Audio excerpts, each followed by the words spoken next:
Amar family మొత్తం రాత్రిపూట dinner చేయడానికి డైనింగ్ టేబుల్ దగ్గర కూర్చుంటారు.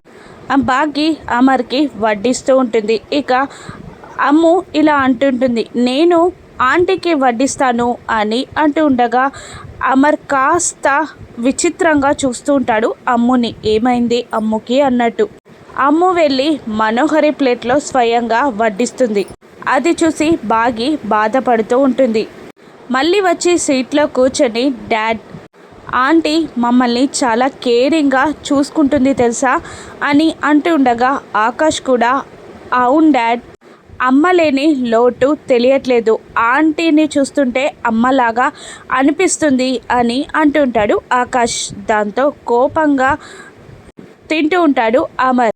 కానీ అంజు మాత్రం కోపం తట్టుకోలేక బాధపడుతున్న మిస్సమ్మ వైపు ఒక్కసారి చూసి మళ్ళీ అమ్ము ఆకాష్ల వైపు చూస్తూ, అమ్మ స్థానం ఎప్పటికీ మిస్సమ్మదే, దాన్ని ఎవరు భర్తీ చేయడానికి నేను ఒప్పుకోను అని అంజు అంటూ ఉంటుంది.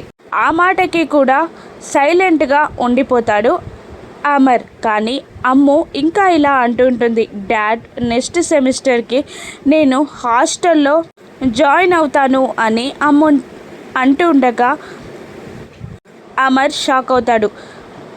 భాగ్య కూడా షాక్ అవుతుంది. ఆకాష్, నేను కూడా హాస్టల్కి వెళ్తాను డాడ్ అని అనగానే ఎందుకు అని అడిగిస్తాడు అమర్. అప్పుడు అమ్ము, ఇంట్లో చదువుకోవాలి అంటే డిస్టర్బెన్సింగ్గా ఉంది డాడ్ అంటూ మిస్సమ్మ వైపు చూస్తూ అంటూ ఉంటుంది అమ్ము. ఆ మాటకి మిస్సమ్మ మనసు ముక్కలైనట్టు ఫీల్ అవుతూ ఉంటుంది.